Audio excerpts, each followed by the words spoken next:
25 सितंबर 2024 को एक छोटा सा अराउंड 10 मीटर के डायमीटर का एस्ट्रॉयड 2024 PT5 अर्थ के ग्रेविटेशनल फोर्स से अट्रैक्ट होगा। ये ऑर्बिट अर्थ के चक्कर लगाएगा अराउंड 53 डेज तक as a temporary mini moon. इसके बाद ये अपने रेगुलर पाथ पे वापस सन के ऑर्बिट्स लगाने लगेगा। तो आज की इस वाली वीडियो में हम इसी एस्ट्रॉयड और इस फिनोमेना के बारे में 3 पार्ट्स में डिटेल में जानेंगे। सबसे पहले तो किया इस फिनोमेना के बारे में और इस एस्ट्रॉयड के बारे में हम थोड़ा डिटेल में जानेंगे। उसके बाद इसकी साइंटिस्ट के लिए इम्पोर्टेंस क्या है, क्योंकि जैसा मैंने आपको बताया सिर्फ 10 मीटर्स का एक छोटा सा एस्ट्रॉयड साइंटिस्ट के लिए हेल्पफुल क्यों है। और लास्ट में हम जानेंगे कि क्या ये हमारी अर्थ के लिए कोई खतरा है। तो बिना किसी देर के वीडियो को शुरू करते हैं, बट उससे पहले प्लीज़ चैनल को सब्सक्राइब कर देना, जो हम बहुत जल्दी 100 सब्सक्राइबर्स रीच होने वाले हैं। तो लेट्स गो।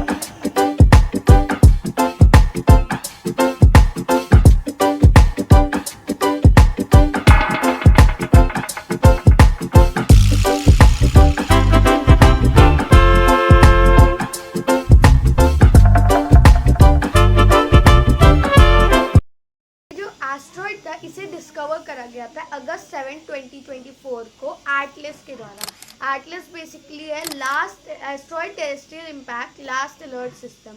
ये कैसा नासा के थ्रू बनाया गया एक ऐसा सिस्टम है जो ऐसे एस्ट्रॉयड्स को डिटेक्ट करता है जो अर्थ के लिए फ्यूचर में खतरा हो सकते हैं, मतलब जो अर्थ से टकरा सकते हैं। बट इस केस में ये PT5 जो एस्ट्रॉयड है वो अर्थ की ग्रेविटेशनल फोर्स से अट्रैक्ट हो रहा था। उसके ये जो एटलस है ये 4 जगह पे है, 2 हवाई में, एक साउथ अफ्रीका में और एक चिली में। तो ये वाला जो अगस्त 7 को PT5 डिस्कवर करा था जिस एटलस ने, वो था साउथ अफ्रीका का। हालांकि ये बहुत रेयर फिनोमेना है, बट ये इस फिनोमेना के ऑलरेडी बहुत सारे केसेस आ चुके हैं। जो कुछ सबसे फेमस केसेस है वो है नंबर 1 2020 CD3। इसे डिस्कवर करा गया था 2020 में, बट लेटर जाके डिस्कवर होता है कि ये एक्चुअल में 2018 से ही अर्थ के चक्कर लगा रहा है। ये 2018 से मई 2020 तक ऑलमोस्ट 2 इयर्स तक अर्थ के चक्कर लगाता है और उसके बाद वापस सन के चक्कर लगाने चला जाता है। एक और एग्जांपल है 2006 RH 120 का। ये जो एस्ट्रॉयड है इसने अर्थ का चक्कर लगाया था 2006 से 2007 में, ऑलमोस्ट 1 साल तक। अब अगर आपने सुना टेम्परेरी मिनी मून, तो आपको ऐसी कुछ इमेज आ रही होगी आपके दिमाग में कि एक मून है, उसके सामने एक और छोटा सा मून दिख रहा है। बट अनफॉर्चुनेटली ये जो मून है ये, जैसे मैंने आपको पहले बताया, डायामीटर में 10 मीटर्स की विड्थ का है। प्लस ये बहुत ज़्यादा डिम है, स्पेस इतना ज़्यादा काला है और ये बहुत ज़्यादा डिम भी है, जिसकी वजह से इसको नेक्ड आइज से देखना तो इम्पॉसिबल ही है। बट इसे जो नॉर्मल टेलीस्कोप्स होती है, उन नॉन प्रोफेशनल टेलीस्कोप्स होती है, उनसे भी नहीं देखा जा सकता। साइंटिस्ट और एक्सपर्ट्स की माने तो इस एस्ट्रॉयड को रिसर्च करने के लिए और इसको देखने के लिए जो प्रोफेशनल टेलीस्कोप चाहिए होगा जिसका डायमीटर एटलीस्ट 30 इंचेस का हो। और एक और जो कंडीशन है वो ये है, उसमें एक CCD या CMOC डिटेक्टर होना चाहिए इस स्टार को ऑब्जर्व करने के लिए। साइंटिस्ट ने इस स्टार की ओरिजिन के बारे में भी हमें बताया है। इस स्टार का जो ओरिजिन है वो एक्चुअल में माना जाता है अर्जुना बेल्ट से हुआ है। जो अर्जुना बेल्ट है वो एक्चुअल में एक सेकेंडरी एस्ट्रॉयड बेल्ट है स्पेस रॉक्स की। ये जो बेल्ट है ये सन के चक्कर लगाती रहती है। अब यहाँ सेकेंडरी बेल्ट बेसिकली वो स्पेस रॉक्स की बेल्ट होती है जो सन के चक्कर तो लगाती है, बट वो छोटी होती है एज कम्पेयर टू बड़ी बेल्ट्स। फॉर एग्जाम्पल जो एस्ट्रॉयड बेल्ट है वो एक प्राइमरी बेल्ट है, और क्यूपर बेल्ट जो कि सबसे फारदेस्ट बेल्ट है एस्ट्रॉयड्स की, वो भी एक प्राइमरी बेल्ट है। उसके ये जो अर्जुना बेल्ट है, ये अर्थ से बहुत ज़्यादा क्लोज है। 93 मिलियन माइल्स की दूरी पर है सिर्फ। वैसे ये सुनने में बहुत दूर लगेगा, बट स्पेस मेजर्स के हिसाब से बहुत क्लोज है।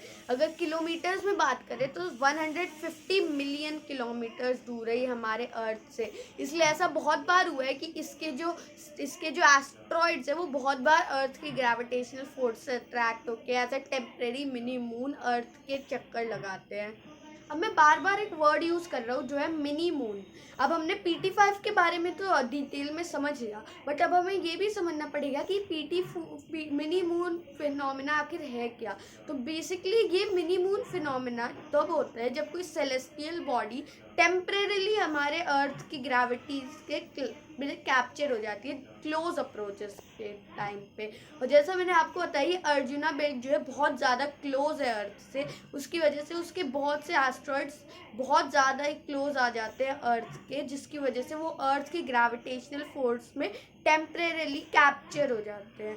ये इवेंट्स बेसिकली तब होते हैं जब जो एस्ट्रॉइड होता है उसकी वेलोसिटी और ट्रेजेक्ट्री इफेक्ट होते हैं अर्थ की ग्रेविटेशनल फील्ड से। हमारा मून जो है उससे बिल्कुल उल्टे, ये जैसे हमारा मून है वो एक सर्कुलर पाथ पे फिक्स्ड जो हमेशा रिवॉल्व होता रहता है। बट ये जो मून है ये बहुत छोटे टाइम के लिए और एक इलिप्टिकल पैथ पे, मतलब एक ऑलमोस्ट ओवल टाइप पैथ पे रिवॉल्व होता है। यही मेन डिफरेंस है हमारे मून और एक नॉर्मल मून। जैसा कि मैंने आपको बताया, ये एस्ट्रॉइड बहुत छोटा है, जिसका डायमीटर विड्थ में अराउंड 10 मीटर्स का ही है।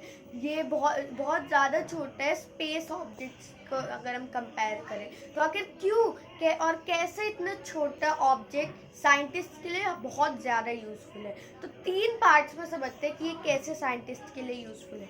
सबसे पहले तो ये साइंटिस्ट को हेल्प करता है NEOs के बारे में और डिटेल में जानने की। अब बेसिकली है क्या ये NEOs? तो जब भी कोई पार्टिकल, कोई रॉक का छोटा सा एक डस्ट ग्रेन के बराबर पार्टिकल भी अगर स्पेस में इधर उधर चक्कर लगाता है, ऑर्बिट करता है या फ्रीली मूव करता है, तो वो NEOs होते हैं। NEOs में प्लैनेट्स नहीं आते, बेसिकली स्पेस रॉक्स होते हैं जो किसी भी चीज़ के बने हो। अब ये NEOs फर्दर 5 पार्ट्स में कैटेगराइज्ड है। सबसे पहले तो जो 2 टाइप्स के साइज होते हैं, एक बहुत ज़्यादा छोटा पर्टिकुलरली राइस ग्रेन या डस्ट ग्रेन के बराबर, इसे कहते हैं मीटियोरॉइड्स। ये बहुत ज़्यादा छोटे होते हैं और ये अर्थ के मोस्टली सन के ऑर्बिट्स करते हैं। जो बड़े रॉक्स होते हैं उन्हें हम 2 टाइप से उसको भी जानते हैं। जो बड़े रॉक्स होते हैं अगर वो रॉकी पार्टिकल्स के और सैंड के बने हैं तो हम उन्हें एस्ट्रॉइड्स कहते हैं। ये एस्ट्रॉइड सन के अराउंड रिवॉल्व करते हैं और ये मीटियोराइड से तो बड़े होते हैं, बट जो प्लैनेट्स होते हैं उनसे कंपेरेटिवली छोटे होते हैं। और जो रॉक पार्टिकल्स आइस और डस्ट के बने होते हैं और कभी कभी उनके लिए फिक्स नहीं होता कि वो सन को ऑर्बिट करेंगे, वो फ्रीली भी मूव कर सकते हैं। ऐसे जो स्पेस रॉक्स होते हैं NEOs बेसिकली होते हैं, उन्हें हम कहते हैं कॉमेट्स। ये जो कॉमेट्स होते हैं ये बहुत ज़्यादा स्पीड से जाते हैं as compare to a asteroid, जिसकी वजह से जब ये अर्थ के पास से कभी जाते हैं तो हमें इसकी एक लंबी सी टेल दिखती है। इसे हम ऑफन एक टूटा तारा रिगार्ड करते हैं। अब जो 2 और टाइप के होते हैं वो है मीटियोर्स और मीटियोरॉइड्स। जब कोई कॉमेट, एस्ट्रॉइड या मीटियोरॉइड अर्थ के एटमॉस्फेयर के अंदर आ जाता है, अब यहाँ से 2 चीज़ें हो सकती है। पहला तो अर्थ के एटमॉस्फेयर की पावरफुल लेयर्स उसे जला के वहीं पे ख़त्म कर देंगी। दूसरा, वो अर्थ के सरफेस पे चला जाएगा। अब पहली कंडीशन है उसमें वो एक मीटियोर कहलाएगा। मीटियोर जो होता है वो अर्थ के एटमॉस्फेयर में ही बर्न हो जाता है। और दूसरी कंडीशन में उसे एक मीटियोरॉइड बुलाते हैं, एक ऐसा रॉक जो अर्थ की सरफेस पे जाता है। अब ये मीटियोरॉइड बहुत छोटा सा भी हो सकता है और बहुत बड़ा भी हो सकता है। जो दूसरी चीज़ है जिसमें ये साइंटिस्ट को हेल्प करता है वो है प्रिडिक्शंस करने में। जैसे जो एस्ट्रॉयड होते हैं जो अर्थ के लिए डेंजर पोजेस कर सकते हैं, जैसे कि एग्जांपल अगर ले हम 2024 अपोफिस का। ये अपोफिस जो एस्ट्रॉयड है ये एक टाइम पे बहुत ज़्यादा वायरल हो गया था और मीडिया से लेकर सोशल मीडिया से लेकर न्यूज़ चैनल्स पे भी ये बहुत ज़्यादा पॉपुलर हुआ था। रीज़न ये था कि साइंटिस्ट की प्रिडिक्शंस बता रही थी कि इसका 2029 में अर्थ से कोलेड करने का 2.7% चांस है। उसके बाद ये भी प्रिडिक्ट हुआ था कि 2036 में अर्थ से कोलेड करने का इसका 3% से भी ज़्यादा चांस है। बट लेटर प्रिडिक्शंस ने इसे 0.1% से भी कम घोषित कर दिया। आखिर ये प्रिडिक्शंस कैसे होती हैं? प्रिडिक्शन जो है वो 100% एक्यूरेटली तो कोई कभी नहीं बता सकता, बट अपनी प्रिडिक्शंस को और बेहतर करने के लिए वो उन्हें ये समझना पड़ेगा कि एनईओ ऑब्जेक्ट स्पेस में मूव कैसे करते हैं और अलग अलग टाइप की ग्रेविटेशंस पे कैसे रिएक्ट करते हैं। तो ये सब करने में भी ये PT5 एस्ट्रॉयड हमारी मदद करेगा। तो तीसरी चीज़ है जिसमें साइंटिस्ट की मदद करेगा वो है कि ये हमारी अर्थ के ग्रेविटेशनल फोर्स और किसी छोटे से ऑब्जेक्ट के ग्रेविटेशनल फोर्स के बारे में समझने में मदद करेगा। या हमें ये भी समझने में मदद करेगा कि अगर अर्थ की ग्रेविटेशनल फोर्स में कोई ऑब्जेक्ट ट्रैप हो जाता है तो वो कैसे रिएक्ट करता है। बेसिकली हमें ग्रेविटेशनल फोर्सेस के बारे में भी और अच्छे से समझने में मदद करेगा। अब क्या ये हमारी अर्थ के लिए किसी टाइप का खतरा भी पोजेस करता है, तो ये भी हम आगे जानते हैं। तो सितंबर 16, 2024 को एक बहुत छोटा सा एस्ट्रॉयड RS-16 अर्थ फिलीपींस के आसपास के एरिया में गिर जाता है।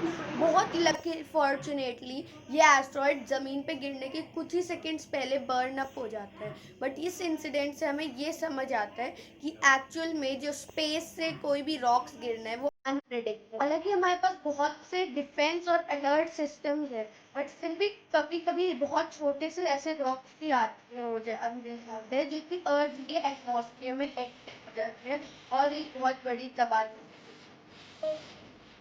और एग्जाम्पल 2013 में जब रशिया के एक शहर पे और एक छोटा सा अराउंड 20 मीटर के डायमीटर का एस्ट्रॉयड गिर जाता है।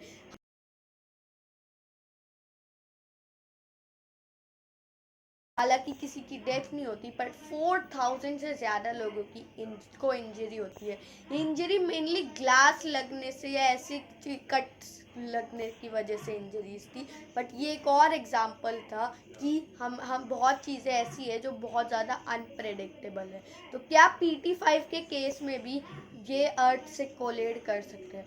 वेल, साइंटिस्ट के हिसाब से तो अर्थ से कोलेड करने का इसका 0% चांस है। अभी तक कोई भी ऐसी चीज़ नहीं मिली है जिससे हम ये कह सकें कि 0.01% चांस भी है इसका अर्थ से कोलेड करने का। तो in end we are safe now, but ऐसे बहुत से एस्ट्रॉइड्स हैं जो अर्थ पे अभी भी एक खतरे की तरह बने हुए हैं। अगर आपको उन एस्ट्रॉइड्स पे वीडियो चाहिए तो कमेंट्स में ज़रूर लिखना और चैनल को सब्सक्राइब करके वीडियो को लाइक करना।